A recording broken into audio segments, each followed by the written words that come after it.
Good evening and welcome to the fall event of the Federation 2017. My name is Jackie Schreier. I am the director of the Jewish Federation of Fort Wayne, and we have planned a lovely and very informative program for you this evening. If you would like to learn more about the work of the Federation that we do right here in Fort Wayne, in the United States, in Israel, and around the world, please feel free to pick up one of the booklets from the information table that you passed when you came in. We have gone electronic. We did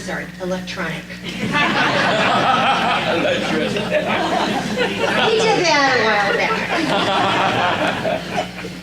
If you would like to receive an email of our bulletin or any of our upcoming events, please just give us your email address also at that same information table.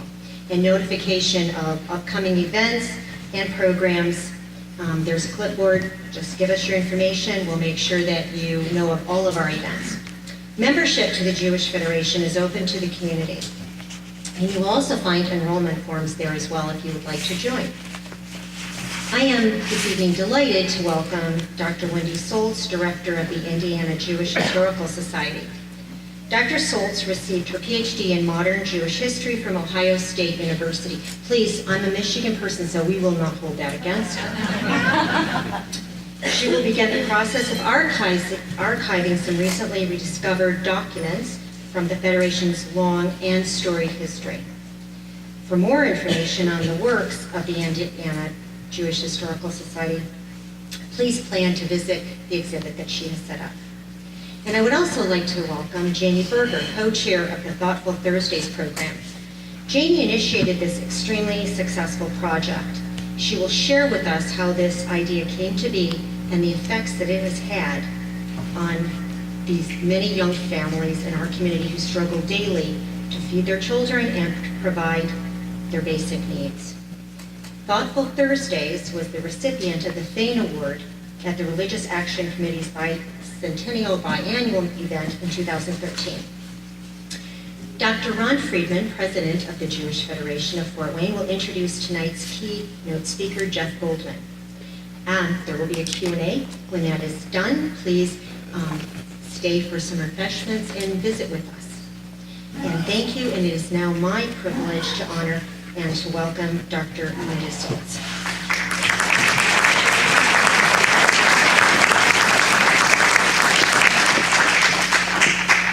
Thank you, everyone. It's great to see such a big crowd. I'm excited. And thank you, Jackie and the Federation, for having me tonight.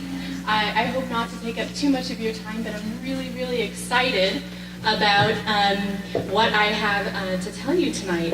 So the Indiana Jewish Historical Society was founded in 1972 by Joseph Levine, who was actually a previous director here of the Jewish Federation of Fort Wayne. Our mission is to collect and preserve, publish, and share the history of the Jewish experience in Indiana. Our growing archival collection is now housed by the Indiana Historical Society in Indianapolis. But what some people don't know is that we actually also promote the preservation of Jewish historic buildings, monuments, markers, and cemeteries.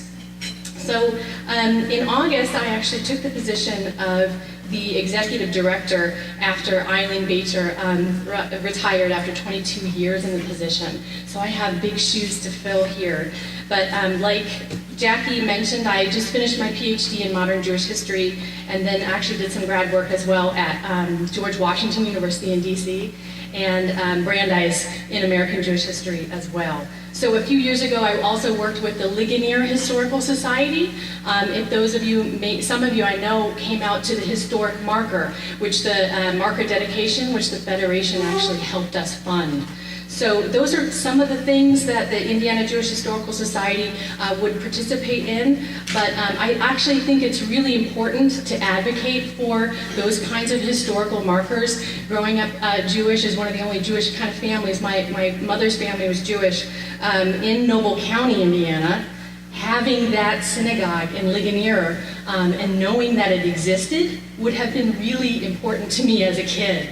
So I only actually found out about it as an adult. So without further ado, I want to talk to you about why I'm here today.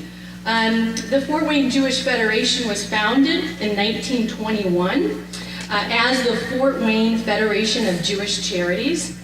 It became the Fort Wayne Jewish Federation in 1936, and it was founded really to fundraise and provide relief efforts. But today it's expanded its mission to fight prejudice and educate about Jewish interests and strengthen community ties. So the last batch of Federation records, which were donated to the IJHS, happened about 15 years ago, and the collection consisted primarily of about 5 cubic feet. So those of you that don't know archival kind of lingo, that means that's how we measure things in the archives. It's about 18 manuscript boxes. So these Federation files ranged from about 1930 to 1950, which makes sense. And the collection was divided into a couple different series, administrative as well as some casework, and that goes into part of the Federation's mission. So a few months ago, Jackie and Bonnie contacted me from the Federation about this treasure trove that they had discovered and wanted the IJHS to take a look at it. And it was really, really wise that they did something like this, because this is an amazing collection of materials. It's actually really crucial to preserve this community's past. So I'm very excited to tell you that this is kind of the missing link for the Federation's records and brings the Federation pretty much up to date to the 2000s. So I can tell you the scope of that collection, and it's actually here at the Rivkin campus. It's roughly 36 cubic feet, so it nearly, it definitely doubles the size of the current collection at IHS, and it runs from primarily the 1960s to the early 2000s. So what's important to note about the scope of the collection that I've recently inventoried is that it really shows the shift in the Federation's mission to really fight prejudice. So some of the highlights of the collection show new programming, such as Camp Joe Levine, the Lunch Bunch. Some of you might recognize some of these programs. The Russian Resettlement Program, the Yom HaShoah Services, People of the Book program, and these are all wonderful programs that the Federation has offered over the years. Camp Habarim, the Mid-East West Fest, Anne Frank program, and a photography exhibit. And there's also the Fort Wayne Jewish Federation administrative documents, personnel manuals. And you might all kind of start falling asleep at this point, but really this is great, meaty archival documents for somebody that's a researcher, okay? So this is really important to tell this story of the Indiana Jewish community. So I pulled a few highlights from the collection. I have one framed document. It's actually a award from to the Fort Wayne Jewish Federation from the United Jewish Appeal in 1958. I put the framed document over there on the table so you all can look at it after the program, but I have some documents up here that I didn't want to place out because my archival nature says, you know, these things are very fragile, so I don't want them to kind of walk away or get crumbled. So the first item that I have is one of the earlier documents here, and this is from 1938. This is from actually the Huttners in Germany, 1938. It actually has the Nazi symbol here on the back, and you can imagine that moment in time when a Huttner is writing, and if those of you that don't know that name, Huttner's Paris, Calhoun, does anybody remember the stores? 2 stores? Yeah, we have a couple hands. So Huttner's Paris, actually I have a hat box from Huttner's Paris in my basement. So he wrote to Israel, Leopold Israel wrote to Benjamin J. on Rudisill. I passed by 1239 Rudisill just now. So this is one of those documents that was saved by the Federation, going to be taken down to Indianapolis into their temperature and humidity controlled archive. Another item that I pulled here is the annual report of the Fort Wayne Jewish Federation from 1948. Those of you that should ring a bell, founding of the State of Israel. So we have some documentation here where they're describing to the community about the importance of that. So that's an interesting and important document. This is an edited director's report from Joe Levine, and you can see his hand scratches in here. Really great information to tell you what his thought process was in writing this. And of course, then we have Joe Levine here. This looks like almost like a roast of Joe Levine at the Federation. We also have, as Jackie mentioned at the beginning of our introduction, that she had gone electric or electronic with the highlights. This is what the old Federation newsletter used to look like in 1947. So here is another, just as we go digital, things like this become really, really important to tell that story. Now, I want to mention as we go digital, it's important also to preserve those digital documents. So I'm very excited about the future for IJHS and our partnership with the Federation. So in addition to supplementing great programming such as this tonight, there are several ways that all of you can really help to preserve our past. So in November, actually now we're getting really close to November, so this weekend, the Federation is sponsoring me to attend a workshop at the American Jewish Archives in Cincinnati. And at that archiving conference, I will learn more about how to preserve digital documents. Unfortunately, a lot of people think, well, it's emailed, it's sent, it's preserved somewhere. Oftentimes, these are not saved. So these are just as important as some of our paper documents. So that type of a program, after I get back, I'm hoping to kind of do a circuit, working hands-on, excuse me, with workshopping with synagogues, temples, JCCs, federations, to make sure that those digital documents are saved. So you can also help us reach our goal of really preserving paper, but then moving forward to digital documents by joining as a member. I have membership applications over there and additional information. I also have my business card, and that's really important. If you see something, maybe something that needs to have attention, preservation issues that you encounter, or maybe you have documents you found in an estate sale, or your parents or grandparents are downsizing, that kind of thing, please call me, please email me and let me know what's out there.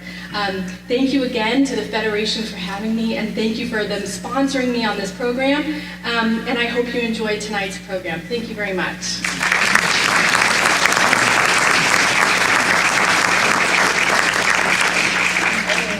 Good job.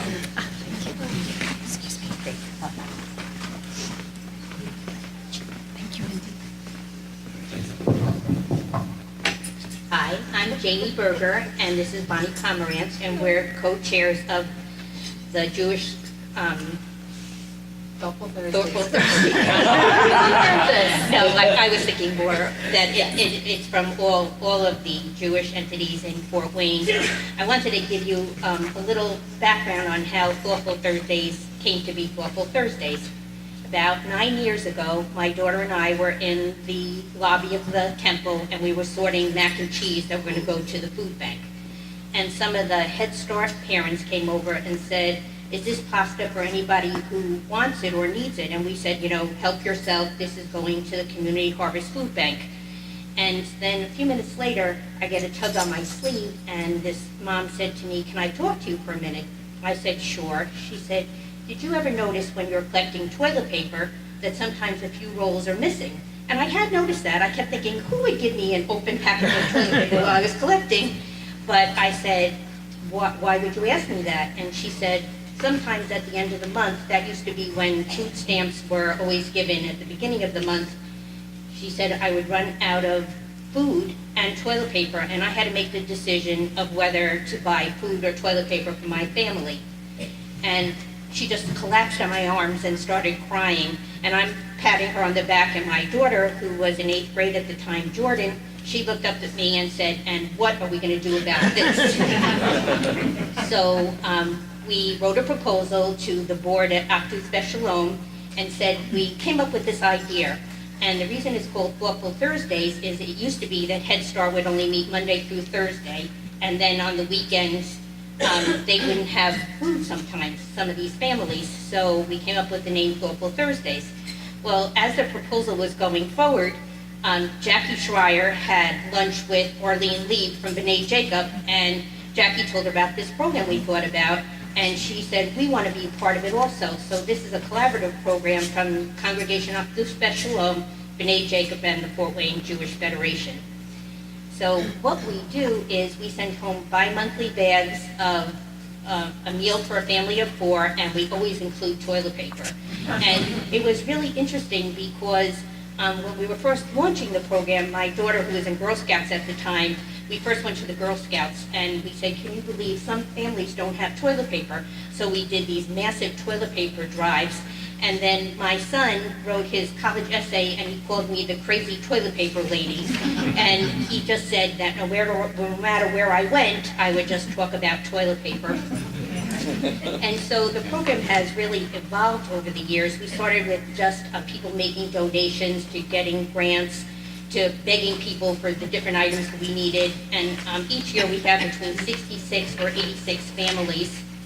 And every year it sort of changes. And what we've really noticed evolving is that there's guardians taking care of these little ones. A lot of the grandparents are stepping in, the moms and dads aren't able to do it. And what we love about this program is that we feel like it's a hand up. It's not a hand out, because Head Start mandates that all the moms either be in school or working. And so we feel really strongly about supporting their efforts. Some of our big highlights that we have and projects we've had is, if you notice over there, the pictures with the quilts, Kay Saperstein handmade 86 blankets so that every child got their own blanket. And if you could see the faces, they couldn't believe that this was just for them. And she's planning on doing that again this year. One of our other big projects was when the kids go on field trips, they have to wear these little safety vests. And about 5 years ago, I said, what phone number is on that safety vest? And they said, oh, it's not the right number. I said, well, what do you do if the student gets lost?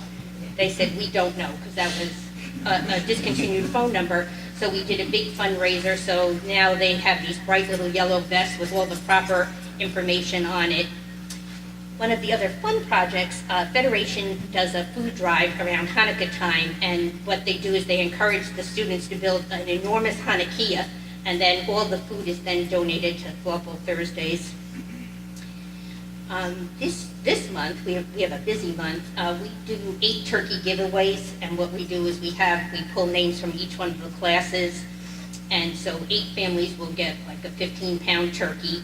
And one of the most enjoyable things is that the first week in December, we order 100 rotisserie chickens from Sam's Club, and each family is given a cooked chicken. And you have to remember, these are young moms, so they're happy with the food and the recipe cards we give, but when you hand them this chicken that's already cooked, they're just so thrilled.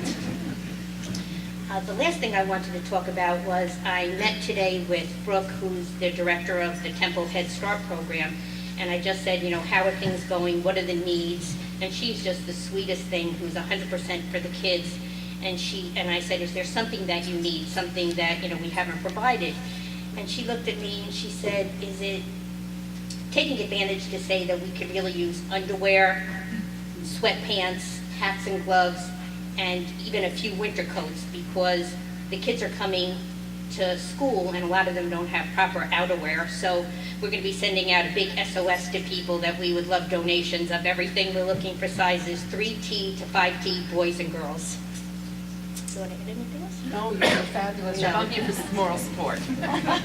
And afterwards, if you want, I'll be over by the display. If you have any questions, there's an example of like one of the bags that goes home. We usually try to put together a meal, send home a recipe card, and we always include toilet paper. Thank you.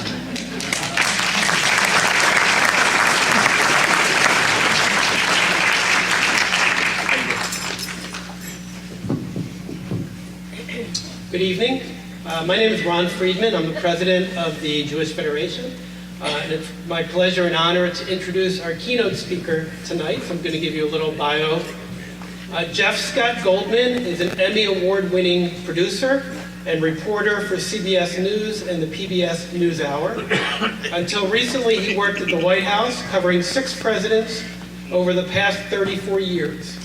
In that role, he traveled the world aboard Air Force One with Presidents Ronald Reagan, George H.W. Bush, Bill Clinton, George W. Bush, and Barack Obama, and also for the beginning of the Donald Trump presidency. He's been an eyewitness to many major historical events. He's covered 6 wars and military conflicts. In the Middle East, he covered both Gulf Wars. He lived in Kuwait and Saudi Arabia for many months during both military interventions. Jeff has also traveled to Israel and other countries in the region multiple times with several presidents. After witnessing the historic White House handshake between the Israeli Prime Minister Yitzhak Rabin and PLO Chairman Yasser Arafat, Jeff was immediately dispatched to the region. He produced exclusive interviews with key regional leaders to look at the future of the Israeli-PLO conflict. Those interviews were with Syrian President Hafez al-Assad in Damascus, Egyptian President Hosni Mubarak in Egypt, King Hussein in Amman, Jordan, and then Israeli President Shimon Peres in Jerusalem. In addition, he has covered the Balkan War and troop interventions in Somalia, Haiti, and Iraq. Jeff has also traveled around the globe with Secretaries of State Hillary Clinton and Condoleezza Rice, and also with General Colin Powell. At the PBS News Hour, he's produced numerous long-form documentaries on a wide range of topics he witnessed overseas, including the breakup of the former Soviet Union, historic elections in Eastern Europe and the Baltic states, and the Mandela election in South Africa. He was the first to interview Mikhail Gorbachev after his meeting with Ronald Reagan as Russia opened up to the world.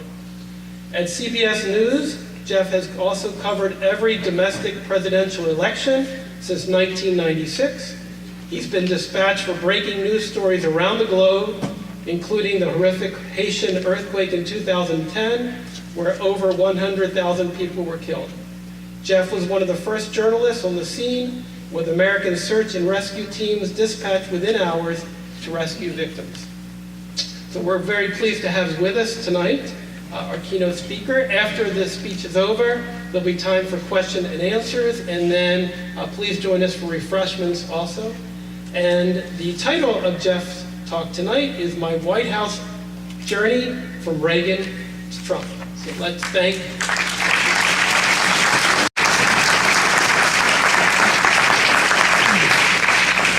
Thank you for that kind introduction. It's a pleasure to be with you all here this evening.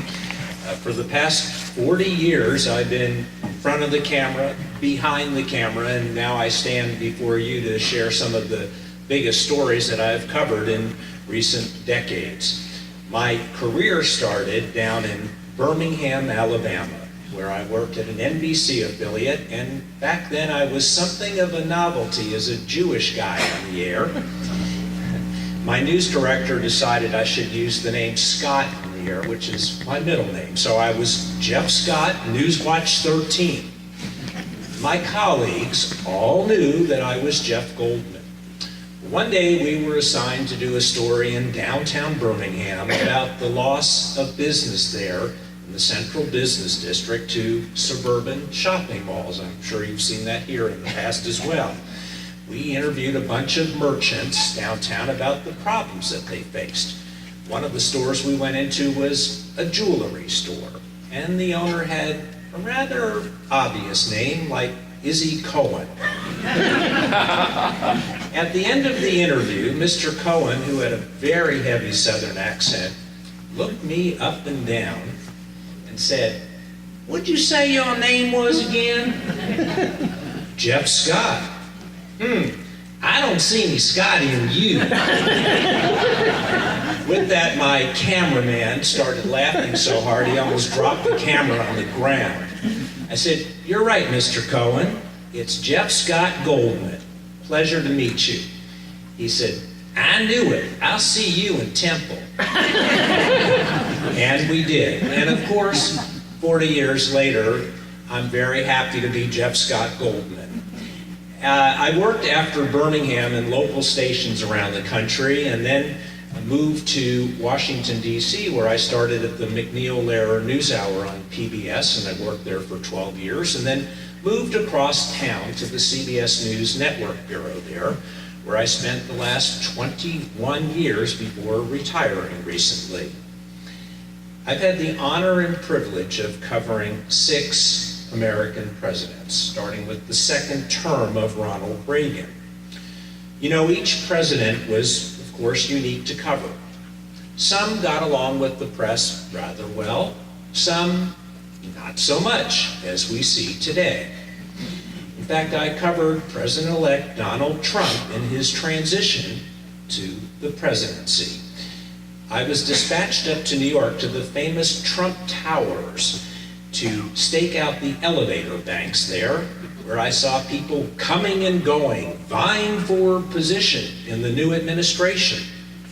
One of the first people in the doors to the Trump Towers to see the president-elect was Alabama Senator Jeff Sessions.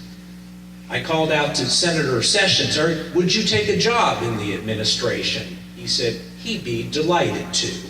And of course, he's now the Attorney General.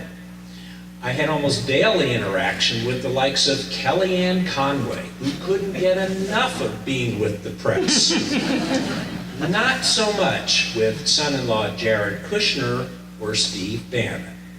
They darted in and out of the Trump Towers continuously, making sure they stayed well away from the press corps. There were also surprise visitors to see the president-elect, including Steve Harvey, the game show host, and Robert F. Kennedy Jr. For those of you that don't know, RFK Jr. is one of those that believes that childhood vaccines may lead to autism.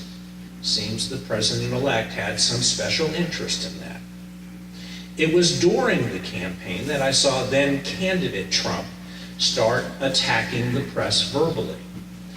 I didn't witness it firsthand, however, because I was with President Obama, who of course was out stumping for Hillary Clinton. Then one day last December, when now President-elect Trump had gone down to Baton Rouge, Louisiana, I saw it firsthand.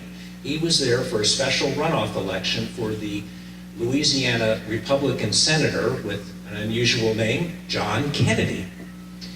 He had a rally for Mr. Kennedy and spoke glowingly of him there. Then suddenly he started attacking the press verbally. I was in the back of the room by the camera platforms taking notes.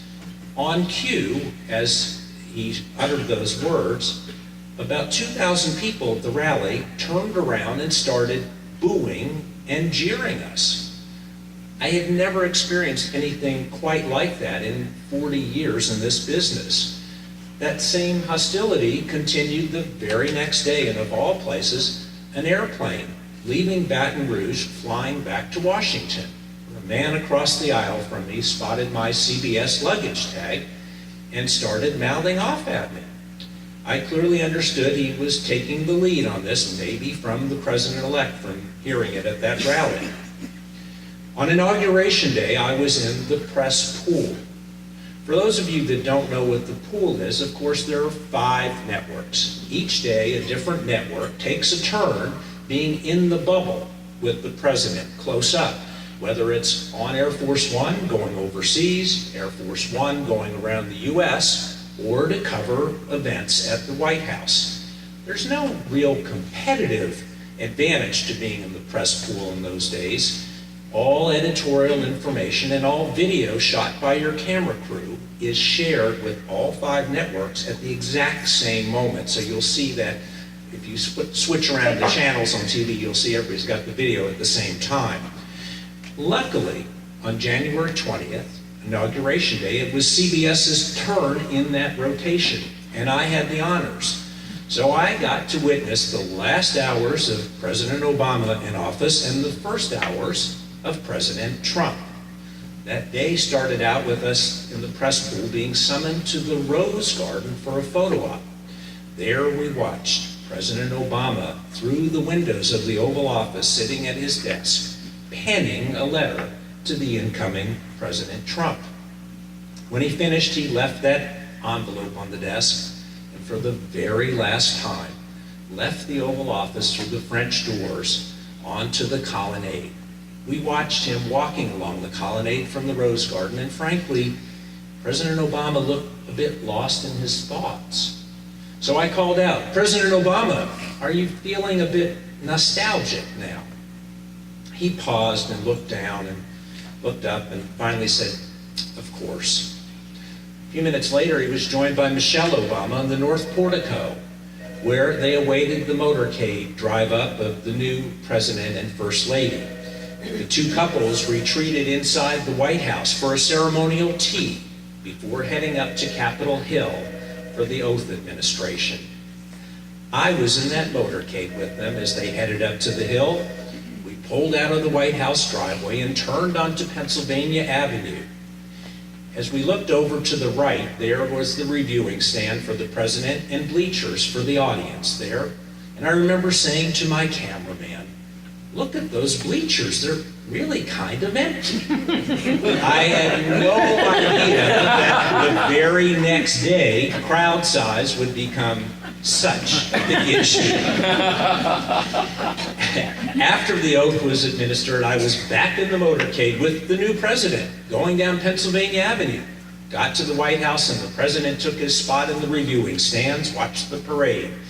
Then he retreated inside the White House, and shortly after that, the press pool was summoned to the Oval Office for the very first photo op with our new president. This was to sign an executive order to repeal and replace the Affordable Care Act, Obamacare, a much touted promise of his campaign.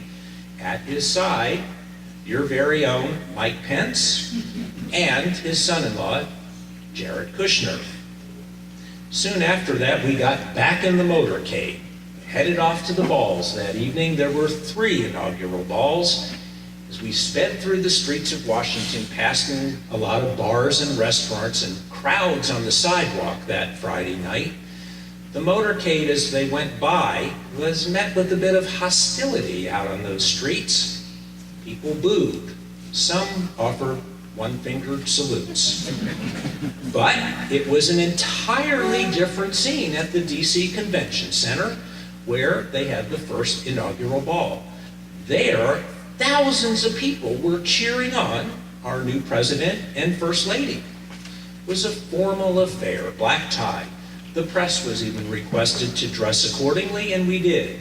So there I was in front of the stage in my tuxedo, crouched low to make sure I didn't block the view of the people behind me who were there eager to see the new president. The president started off his remarks with glowing remarks and comments about the victory and what lay ahead. Then suddenly, for the first time as president, he once again started attacking the press. So I'm sitting there taking notes on the floor, my tux, and I looked up at the crowd behind me. They were staring at the members of the press pool with a look of contempt and disdain. You know, every administration, Democrat or Republican, finds fault with press articles or broadcasts. And believe me, they let you know about their displeasure. They'll contact the individual correspondent or the organization they work for.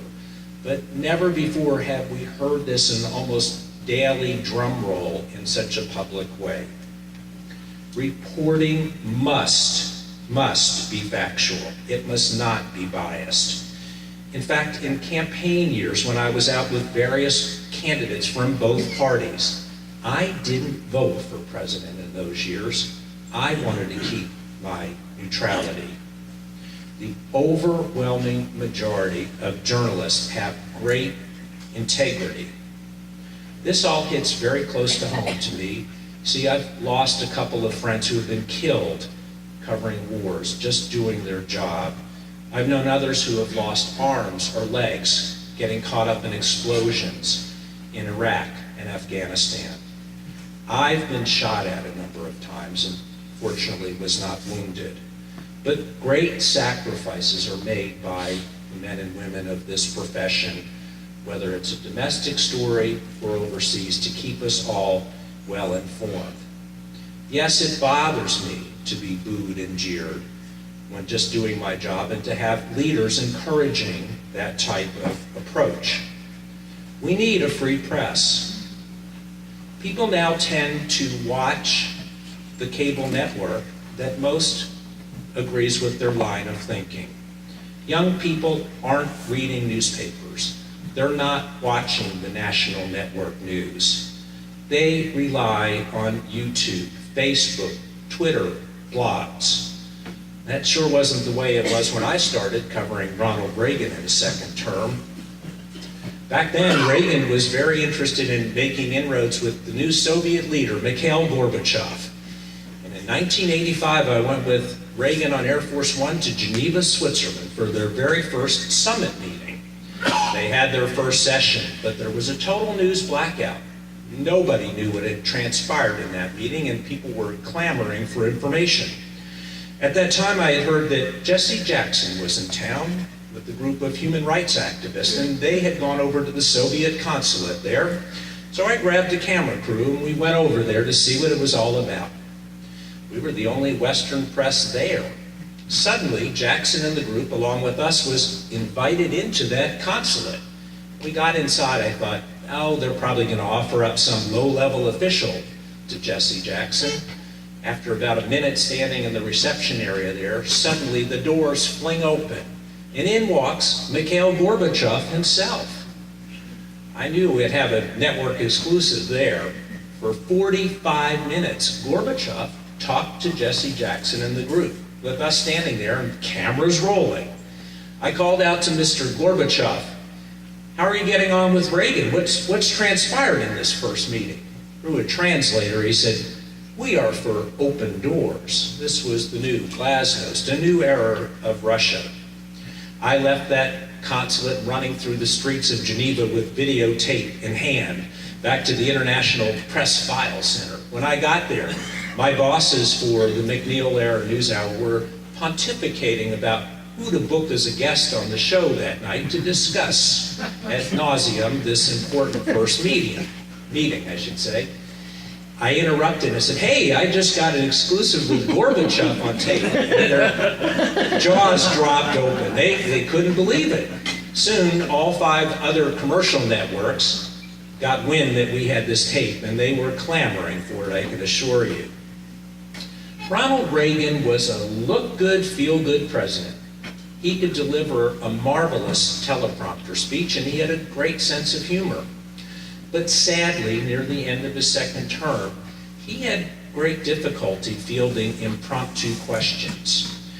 I was suspicious then, but I, in hindsight, think that maybe that was the beginning of the Alzheimer's struggle. Of course, it wasn't acknowledged until 4 years after he left office that he had that terrible disease. Of course, he was followed by George H.W. Daddy Bush. He was one of the first vice presidents to become president. And he had one of the most impressive resumes going into the office of presidency in our lifetimes. But most will remember him for the following words. Read my lips, no new taxes. And perhaps the Gulf War. As a foreign affairs producer for the McNeil-era News Hour back then, I was dispatched to Baghdad to get interviews with Iraqi leaders about why they invaded Kuwait and took over that sovereign country. It was a very dangerous time to be in Baghdad. Western men were being taken as human shields and placed at strategic sites around that country to keep the Americans from bombing. I arrived in Baghdad with about $20,000 in cash. Sounds like a lot of money, but consider that there are no credit cards accepted there, and the official government exchange rate was out of whack with reality. To give you an example, 5 sandwiches and 5 Cokes cost the equivalent of something like $250. I figured, well, our money's not going to last long at this rate, and we may have to leave the country early before we get our job done. So I came up with an idea. Maybe I can go buy some groceries, and we can eat our food in the hotel room and make our money go further and hence stay longer in Iraq. So I spotted a little grocery shop over by the American Embassy, and sure enough, prices were certainly better than going out to a restaurant. I said to the young man inside, "I'll be back. I need to get more change." "Change?" he said. "Yeah, I need to get more Iraqi dinar." With that, he yells, "Papa!" Papa, this burly guy, comes barreling down the steps at me. I'm nervous as heck because nobody knows where I am. And if they find out I'm American, I'm toast. I'm going to be hauled off to one of these strategic sites and held. He looks at me. He says, "What country you come from?" I stammered and stuttered, and I finally blurted out, "Sweden." His eyes got big. Uh-oh, what did I say? "Sweden, very good country. I used to work there. Beautiful women. I change money for you, but you no tell. We changed money, and I made my way back to the Al Rashid Hotel, where my colleague at the time, Charlene Hunter-Galt, awaited. She was really upset because I had been away so long. She thought that they nabbed me and that I was taken away. I said, "Look, Charlene, I'll make it up to you tonight with dinner. I'm sorry to upset you. I'll buy you a bottle of wine with dinner tonight." She says, "A bottle of wine? Are you out of your mind? We don't have enough money to eat. How are we going to afford a bottle of wine?" With that, I pull out a stack of Iraqi dinar out of my pocket. I said, "I have a friend." She looks at me, she says, "We can't tell anybody about this person. We need a code name for this guy. How about Ali Baba?" Well, Ali Baba kept us alive and well fed for many weeks after that to do our job due to his favorable exchange rate. From Baghdad, we eventually made our way down to Saudi Arabia, where we awaited the American troop liberation of Kuwait and to kick the Iraqis out of there. It took many months, and while I was in Saudi Arabia, some Saudis that I had met invited us to their family farm for dinner one night. Picture the scene. We're on desert sand, covered with beautiful Persian carpets and cushions, and a lamb roasting on a fire spit in front of us.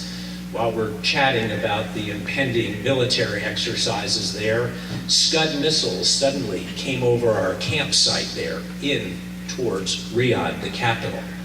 Obviously, the Iraqis were trying to get at the American troops who were massed there, ready to launch their liberation.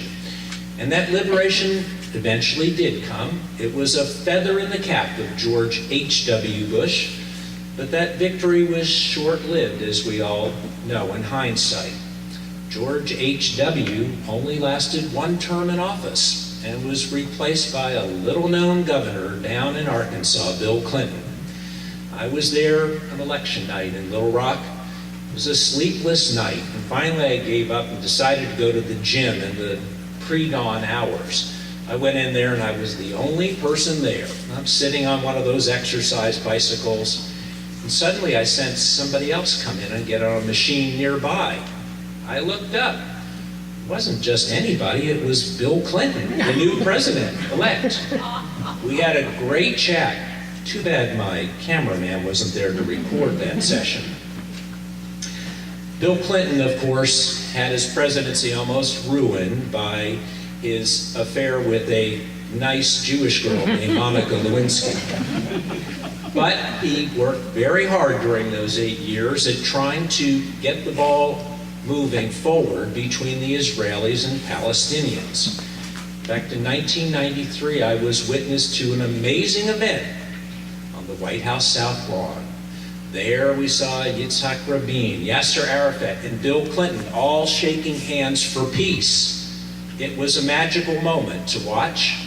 There was great optimism. People thought at long last, maybe this was a breakthrough. So we were dispatched to that region to talk to leaders about their thoughts about what could be. We started in Alexandria, Egypt, at the opulent presidential palace of President Hosni Mubarak. From there, after we interviewed him, he actually helped us to get an interview with his pal, Syrian President Hafez al-Assad, up in Damascus. Assad hadn't spoken to the Western press in many years. Onward, we went to Jordan and interviewed King Hussein, and of course, as you heard earlier, we finished in Jerusalem, where we interviewed Shimon Peres, the president of Israel at the time. It was quite a thrill to meet him because he was one of the last founding fathers of the modern state of Israel. After 8 years, Clinton, of course, got Israel to sign on to a peace deal, but that wasn't the case with Yasser Arafat. Among other things, nobody was agreeing to him getting the Palestinians' right of return there. So here we are, 24 years later. What's changed? Frankly, not much. Next up in trying to deal with that region was George W. Bush. At the time, Israel was about to give back the Gaza Strip to the Palestinians and parts of the West Bank. So we went to the Gaza to talk to Israeli settlers there and the local Palestinians. The Israeli settlers, of course, were very upset about this development. Many of those that we interviewed had been uprooted once before. You see, they lived in settlements in the Sinai Peninsula, and of course Israel gave that back to the Egyptians. Now here they were again, faced with the same dilemma. They weren't happy, but knew that they had to move on. The Palestinians in the Gaza, on the other hand, were a bit more optimistic. They thought there was a glimmer of change there. Conditions are terrible in Gaza, raw sewage in the streets, teeming population sizes, and really desperate condition. But as I looked around there at that point, I saw there was potential there to build up Gaza as perhaps a big port city, even down the coast along the beaches there, maybe some resort areas.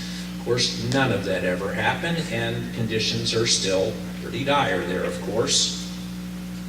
It was also during the George W. Bush administration that I covered the Iraqi war for CBS that was brought on by the September 11th attack on America.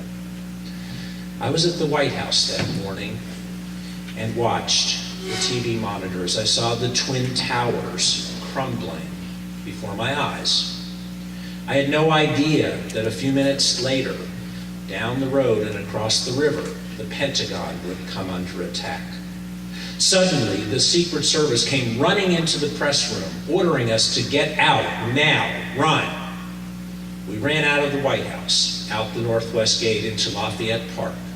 There I spied people leaving from other office buildings in that area, desperate to get back home to their loved ones. It was a terrible day in Washington, a terrible day in New York, and I'm sure it was a terrible day in Fort Wayne. Later, I went to Ground Zero on a pool trip with then Attorney General John Ashcroft and Robert Mueller, the newly appointed FBI director. Don't forget, he had only been in that post for 1 week at that point. And now, of course, he's in the news, in fact, today.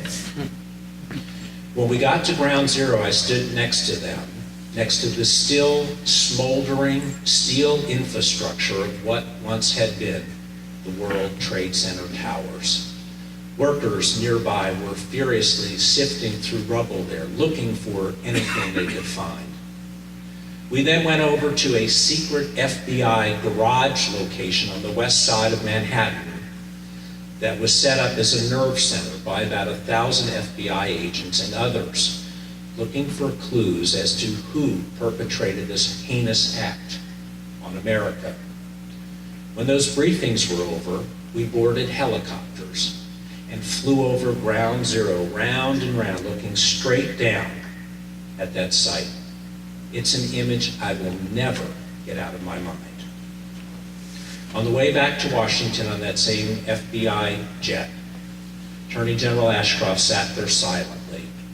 But Robert Mueller, the FBI director, looked at me and one other fellow and said, off the record, I just need to talk about what we just saw.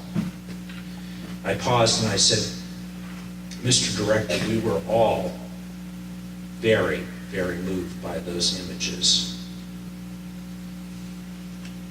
Soon I was back to the Middle East when Congress declared war in Iraq. This time I was sent to Kuwait for 5 months. where I covered the lead up to the war and the war itself. I reconnected with a Kuwaiti businessman there who I'd met in the first Gulf War when I spent time there. He used to invite me to his men's clubs meetings several times a week, in fact, and they may be similar to men's clubs at the temple here, perhaps host. Women there had their own meetings, maybe similar to sisterhood meetings. His group were all educated Kuwaitis who went to university in England or the United States. They were doctors, lawyers, business people. They discussed everything: the impending war, politics, and much to my surprise, they brought up Israel. They were quite okay to leave Israel alone, trade with them. After all, business is business. And in fact, the Israelis today trade with a lot of Muslim countries, including Saudi Arabia. A lot of it through back channels, of course, but that's the situation. One thing that this group of Kuwaiti men told me, though, imparted to me, was that once Saddam Hussein was out of Iraq, the real bloodbath there would begin.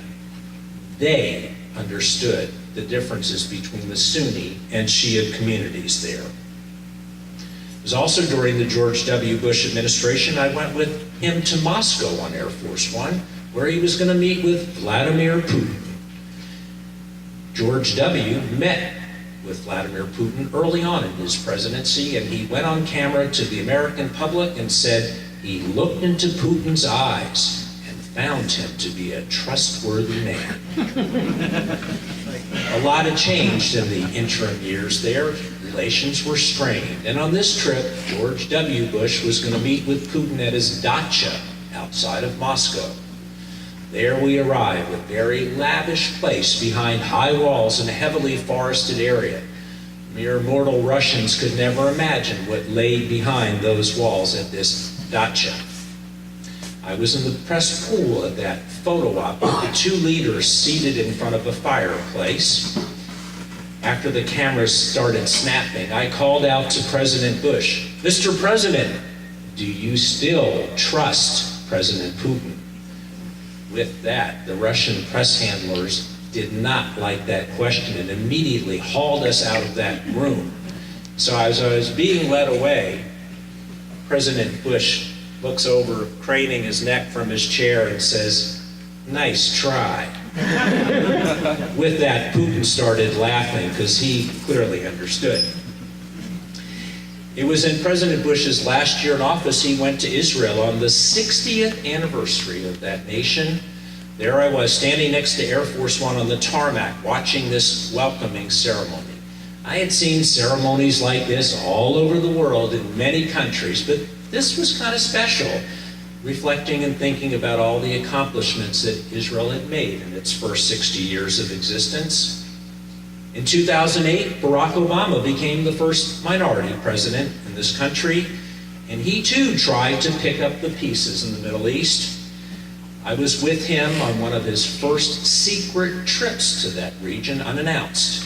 We were in Istanbul, Turkey, at a state visit there, and I was assigned Air Force One duty to come back to Washington with the president. But when we took off from Istanbul, I looked out the window and the sun wasn't in the right direction. We weren't heading west towards Washington. We were heading east. I wondered, could we be going to Afghanistan or maybe Iraq? I wanted to check the Air Force One positioning on the TV monitor and the screens there, but the military turned them off, of course, to keep operational security. So for about 90 minutes, we flew east. Suddenly, Air Force One veered to the right or south. I looked out the window and I saw a great river below. I thought, that could be the Tigris or Euphrates, maybe. We must be going to Iraq. After a while, Air Force One lowered in altitude and the military put it into what you would call a corkscrew landing. I understood that was to avoid anti-aircraft fire or perhaps a surface-to-air missile. Obviously, Air Force One would be a mighty tempting target on the horizon there over Iraq. Just before landing, the press secretary rushed back to the press cabin, and said that President Obama was going to meet with the Iraqi leadership in the so-called green zone, the heavily fortified part of Baghdad, and then talked to American troops. When we landed, plans had to change. Suddenly, on the ground, we were enveloped in an unbelievable sandstorm. Looked like something from a Hollywood special effects movie. You couldn't see that far in front of your face. Marine One and the other choppers couldn't take off in those conditions, so the Iraqi leadership had to come out to Camp Liberty to meet with the president there. You know, President Obama and other presidents before him have taken a lot of ceremonial trips, like the time he went to England with Michelle Obama to meet the Queen. Michelle Obama created quite a stir there, a royal faux pas in protocol when she hugged Her Majesty. The British press had a heyday with that, but the Queen didn't seem to mind a bit. There were poignant trips that Obama took, like to Normandy on the 70th anniversary of D-Day. There I watched President Obama and the other leaders there walking through row upon row, thousands of grave markers in those cemeteries there. You couldn't help but get choked up with emotion looking at that and seeing how they, the leaders, were moved by it also, thinking about the sacrifices that were made by the young men in time of war.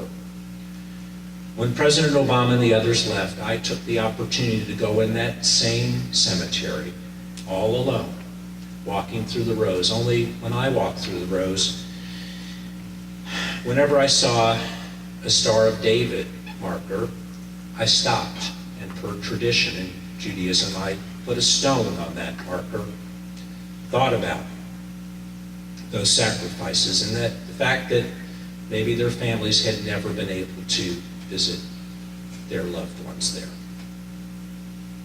You know, I've covered 6 wars and military incursions around the world, both Gulf Wars, the war in the Balkans, Somalia, the ousting of Manuel Noriega in Panama, and the Civil War in El Salvador. There are so many stories that were frankly hard to witness, like the aftermath of the tsunami in Thailand, where I toured with then Secretary of State Condoleezza Rice.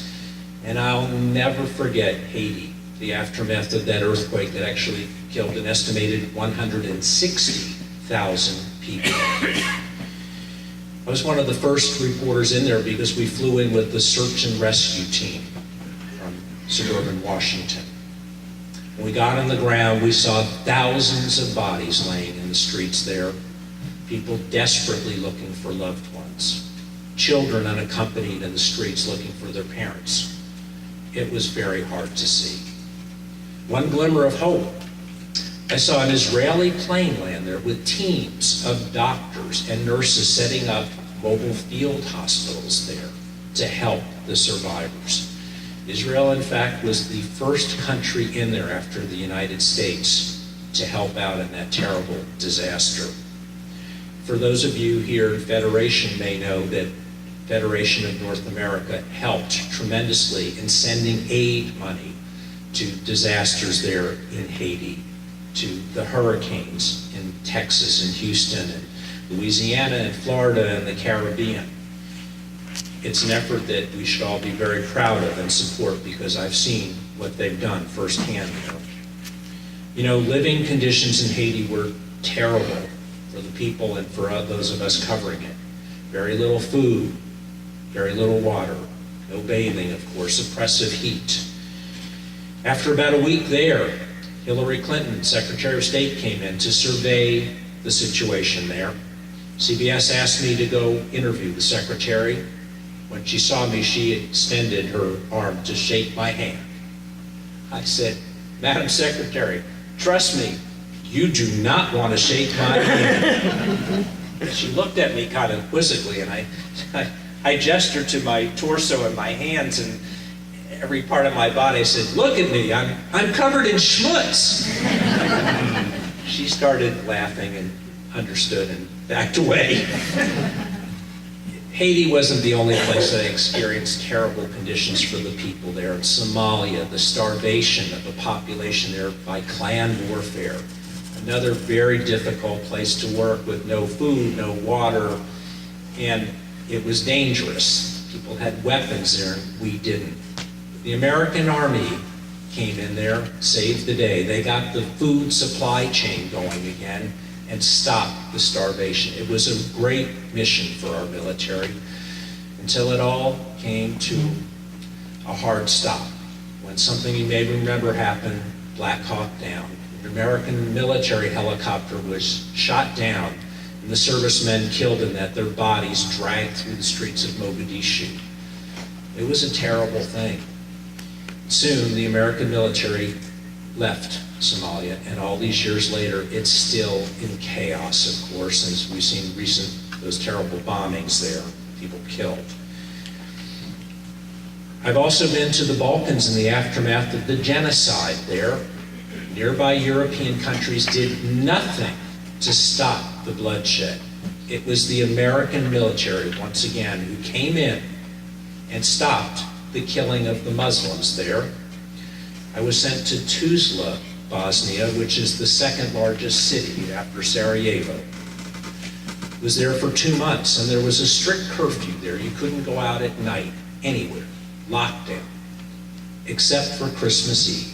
They lifted the curfew that night. A colleague of mine asked me if I wanted to go to Christmas Eve services with him there at the one church in town. Population there was about 98% Muslim. We got there and it was teeming with people, mostly young people. And I said to my colleague, these can't be all Christian young people here. These must be Muslims that just wanted to get out of the house tonight. Suddenly, 2 young men in front of us who spoke some English turned around and said, yeah, we are Muslim. And that's exactly right. We wanted to get out of the house. One decided to practice his English with me, and he says, tell me, are you Catholic or Protestant? I said, actually, I'm Jewish. His eyes got big. He says, I never met a Jewish before. I said, well, now you have, and my name's Jeff. Nice to meet you. He paused, and a few moments later looked up at me and he said, tell me, is it true that Jews have all the money? I said, no. I couldn't imagine where he got that from. There hadn't been Jews in that part of the Balkans for decades. This must have been passed on generationally. It wasn't the only time I experienced anti-Semitism while working overseas. In Lithuania, in 1990, I went there to cover the first free parliamentary elections there when that country broke away from the Soviet Union. We covered a candidates forum. There were about 9 candidates. Ironically, one of those candidates was a Lithuanian Jew, which was pretty amazing considering that back in pre-war time, Vilnius, or as it was called then, Vilna, had a Jewish population of about 100,000 people. Now there were less than 3,000. At the end of that session with the forum, we interviewed people there about their thoughts about this new democratic process, free elections. They didn't talk much about that. One person after another started ranting about how they wouldn't vote for that Jewish guy. The Jews this and the Jews that. I stood there in shock. My heart sank because I'm the son of a Lithuanian Jewish mother whose family was killed there in World War II. In fact, recently I went back with my mom to Lithuania. While there, I found out that in spite of those terrible things said about that candidate, he was actually elected as a member of parliament. 27 years later, he's still in and very prominent there. On that same trip, I went with my mom to her hometown of Trakai, which is a beautiful place with a series of lakes, sailboats, a castle on an island in the middle of that lake. But sadly, there in 1941, our family was murdered there, not by the Nazis, but by the locals. About 2 kilometers out of town, we found the place where it happened, a mass grave in a forest. where I learned that 1,466 people were killed there. Of that number, almost 600 children, our family included. We stood there all alone in that forest, and we said a prayer for the dead called Kaddish. Then I watched my mom pick up a wildflower and place it on the marker there. And she spoke to the marker in Yiddish, which was the language that she spoke as a little kid there. And she said her name, and that she had come back. Sorry. It was very hard to watch that. You know, anti-Semitism and rise of Nazi party groups around Europe is really on the increase. But we have to remember here that in the States, things like Charlottesville, Virginia this past summer, and Tennessee the last few days, terrible things have happened. We've heard mixed messages from the top about what's right and what's wrong.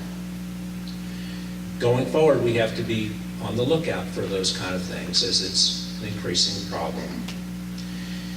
Various presidents have dealt with crises around the country, of course, overseas, North Korea, the domestic crises of the shootings in Las Vegas. But Israel and the Middle East becomes a constant for every administration. I remember seeing Bibi Netanyahu at the Oval Office meeting President Obama one day. The cable networks were all carrying that session live, and Netanyahu decided to lecture President Obama about the history of the Israelis and the Palestinians. Obama sat there patiently, but clearly he knew the history. Those two never got along on much, including the settlement issue, as you know. But Obama faced enormous challenges domestically at home, the gridlock on Capitol Hill. Democrats and Republicans around the country were becoming increasingly frustrated with the lack of action on the Hill. In fact, this probably contributed to the victory of President Trump. After all, he's the one that said he would drain that swamp in Washington. I've covered a lot of cliffhanger elections, from the hanging Chad election of contest of Al Gore versus George W., right on through Hillary Clinton versus Donald Trump, with its surprise ending, at least for some people. When the dust settled after the election a bit, I was with President Obama on his last trip on Air Force One to his home state of Hawaii. The White House had found out that this would probably be my last trip on Air Force One, and that I'd soon be retiring. So the press secretary came back to the press cabinet en route to Hawaii and surprised me, caught me off guard, and said, "The president would like to see you in his quarters up front now." I was stunned, and I didn't quite know what I would say to the president. I couldn't collect my thoughts quickly. And as I was being led up the aisle of Air Force One to the front, I remembered that in my breast pocket I had a bunch of luggage tags. We made these up on trips when we went overseas or domestic destinations, but this time, as it was his last trip, we did it a bit tongue-in-cheek, with a bit of photoshopping, and it was a picture of President Obama wearing a Santa cap, swimming in the Pacific Ocean off the shores of Diamond Head. When I went into the cabin, I said to the president, "Oh, Mr. President, I have some things that your daughters might get a kick out of." So I handed him the luggage tags. He looks at them and he starts chuckling. He says, "Forget my kids, these are great." We had a really nice conversation, and I was about ready to walk back to the press cabin. And he says, "Hey, wait a minute, you should have one of these." So he pulls out a little Sharpie marker pen and he writes on the front, "To Jeff, congratulations on a great career." That was a poignant moment for me, thinking about all I had seen and experienced over 40 years on that beat. And, well, it's hard to encapsulate all those thoughts about what you've seen and experienced in a short time. But I'd be happy to take your questions about various presidents, press relations, or even what it's like to fly around the world on Air Force One many times over. But I really appreciated this opportunity to share the evening with you. Thank you.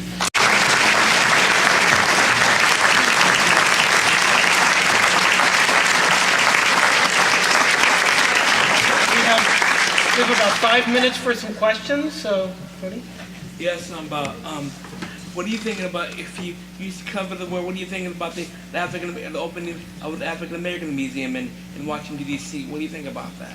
Well, it's a fantastic addition there. You know, there's so many things for those of you who haven't been to Washington.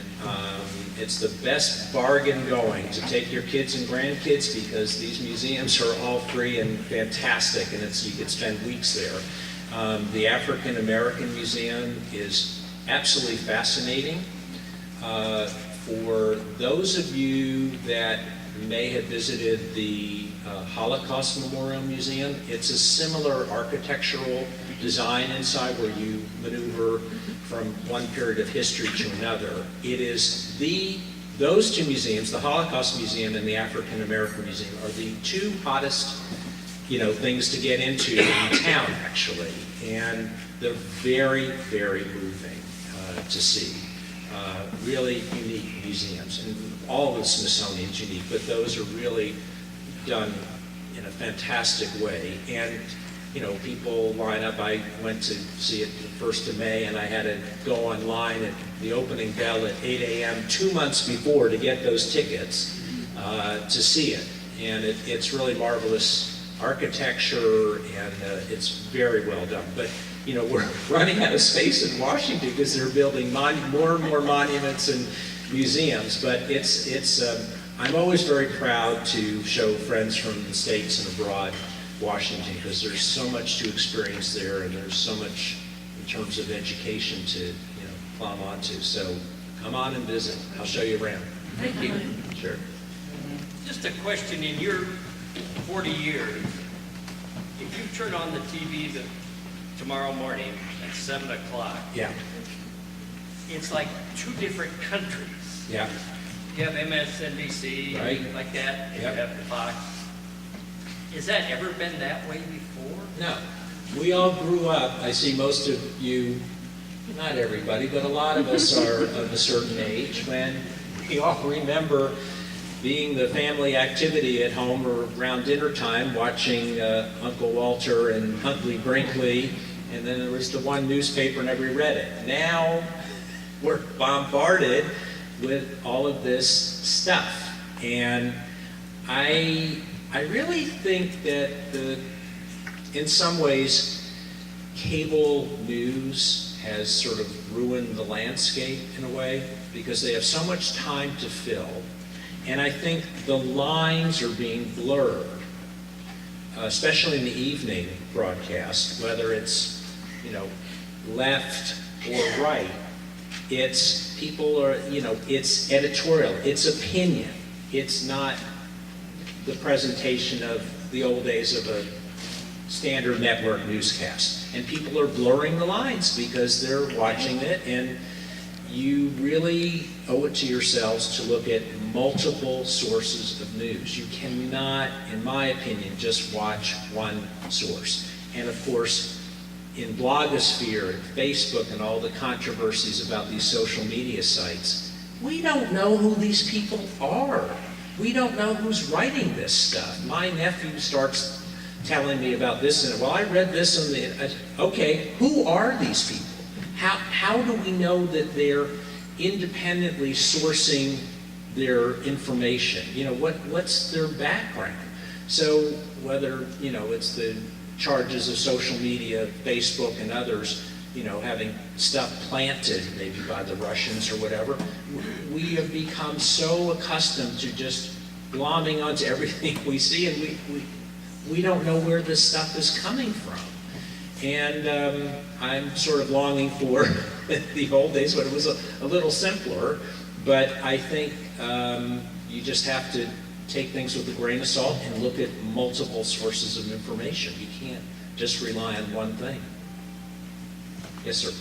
Is there a group of leadership in Israel coming forth to follow this present prime minister that has a glimmer of hope of some peace? On the Israeli side of things, I don't know.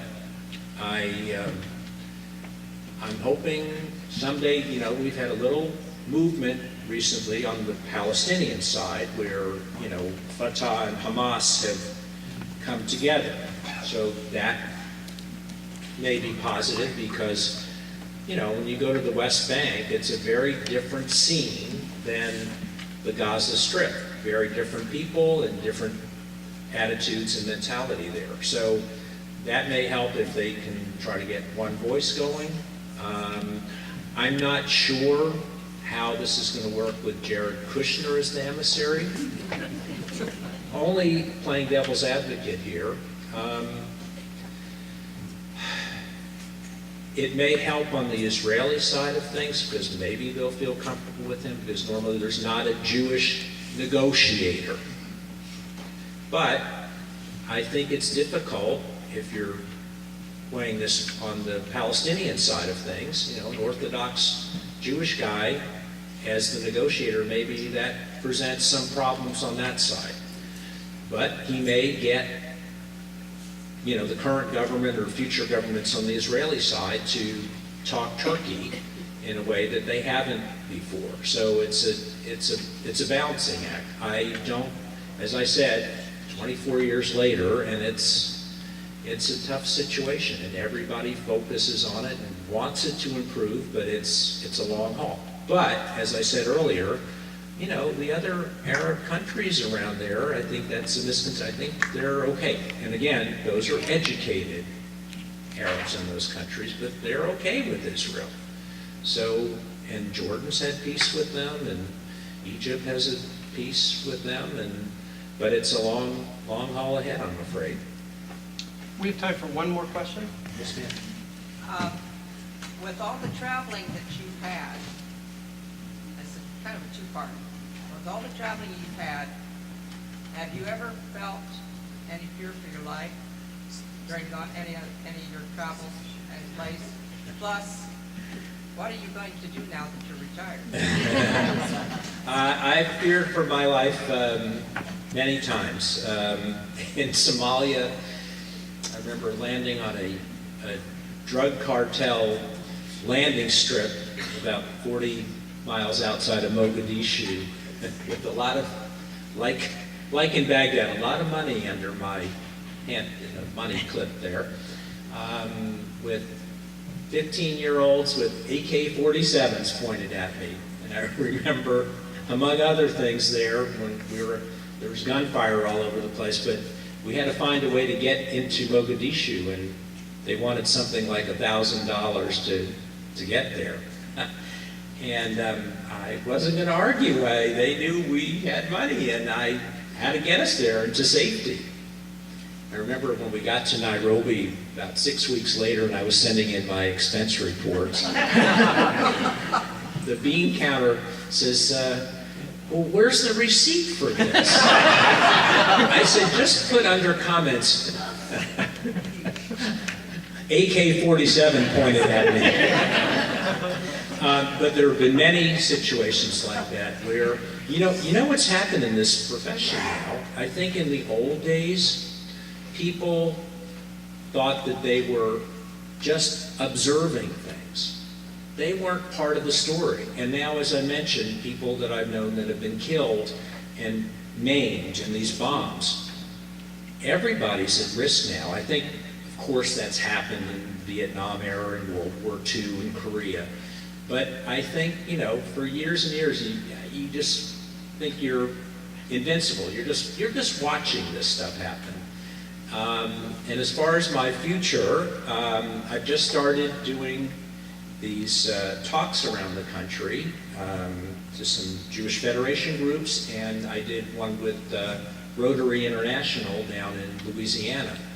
And it's been a marvelous experience getting out of Washington to real communities out there who have different thoughts about things, and it's been great. A few other people mostly friends and relatives, of course, said, well, shouldn't you write a book about some of this stuff? But that's another project that I'll consider. But so I've been having a good time, and it's nice being in the slow lane for a little bit. So I'm happy with that, but it's been a really great time. One service announcement: if you own a dark gray Prius with environmental plate EN, Wait, a Prius with environmental tax? with environmental plate EN4218, your lights are on. Not for long. Not for long. So, let's thank our speaker again. Thank you very much.